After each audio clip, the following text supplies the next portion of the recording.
Corning's glass has been helping to shape the way we interact with technology for decades. It's the window covering many of the screens we look at on a daily basis, and it's the armor that protects our phones from these types of falls.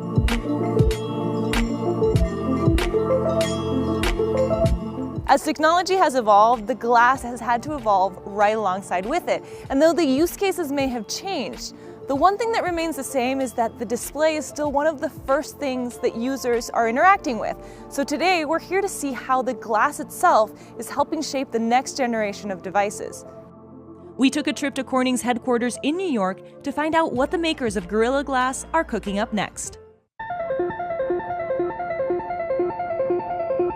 Glass is made up of two basic ingredients, sand and a whole lot of heat.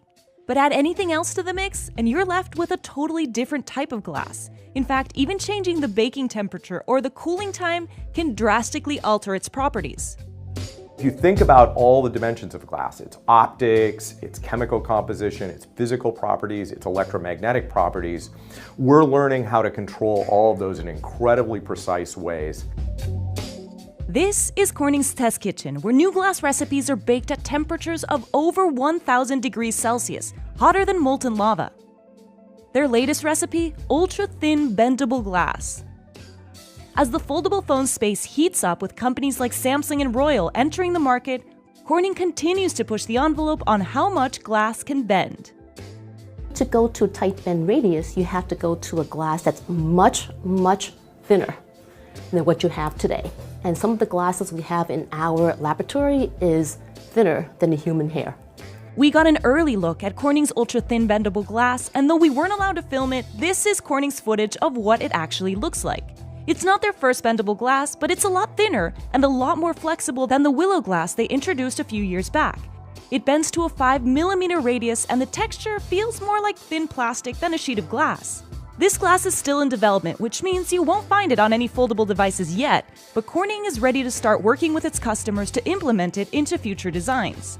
The foldable opportunity is a little bit of a moving target now because the use case isn't quite clear how people are going to use these devices, and the form factors are still evolving, whether it's going to be in-fold or out-fold or tri-fold or small radius or large radius.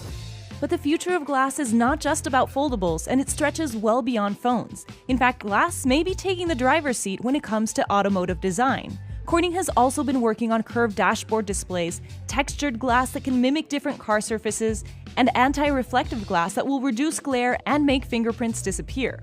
Inside the car, many surfaces, almost all the surfaces inside that vehicle have shape, have form, except for this display. And so what designers are looking to do is to be able to bend those displays around the user, the driver, around the passengers. With Corning's new glass, everything from the car windows to the car consoles can become usable displays that seamlessly blend right into the interior of the car. Manufacturers like BMW, Ford, and Porsche have already started using some of their glass in newer car models, with more to come in 2019.